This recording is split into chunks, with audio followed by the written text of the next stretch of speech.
So there are a number of people that I have talked to in Taiwan, in Hong Kong, in Sichuan, that are not nuns, are lay practitioners, and that have also been practicing seriously nüdan and achieved or trying to achieve or on the way to achieving the first step. So the transformation of menstruation into qi. And so this is not, whereas at the beginning of my research I thought that this was a practice that was only done inside the temple compounds. In fact, it becomes clearer and clearer, and more field work has to be done in this direction, that there are many women, lay women, who are practicing this for health reasons more than for, some of them are within lay religious communities, but a lot of them are not within lay religious community. They do this as a health practice.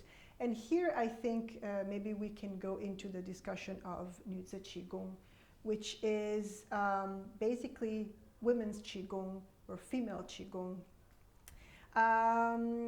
What I found later after I finished my dissertation is that these older texts of female alchemy have been somehow used and re-understood in the modern period as health practices. So eliminating all the religious background and all the religious origin of that, but basically reframing them and repackaging them as a health practice within the context of Qigong.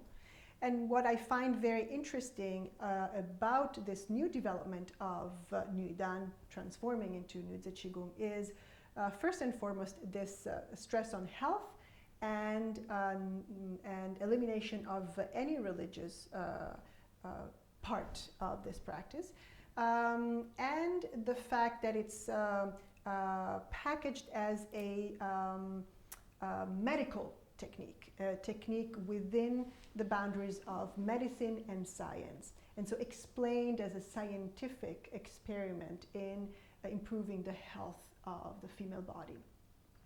Now, what I was interested in was in finding out how much of nüdan is now in Nüzi Qigong in terms of the text, the practices, the visualization techniques. So I went to a couple of workshops of Nüzi Qigong, and it became very clear, and I observed DVDs on Nüzi Qigong, and it became very clear that many of the basic techniques described in Taoist texts are the same techniques that are used by contemporary Nüzi Qigong teachers and practitioners.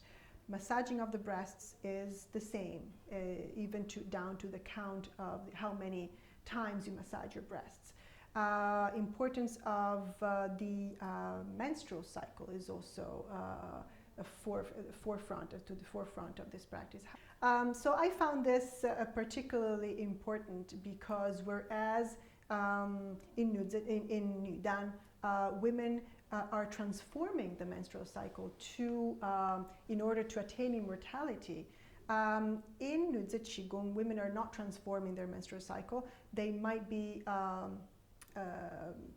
increasing the health of their menstrual cycle, but the aim is not to eliminate the menstrual cycle. The aim is to maybe make it more regular, and there's a lot of discussion of menstrual problems, but the aim is not to eliminate the menstrual cycle, transform it completely, just to make it more regular so that the health of the woman improves.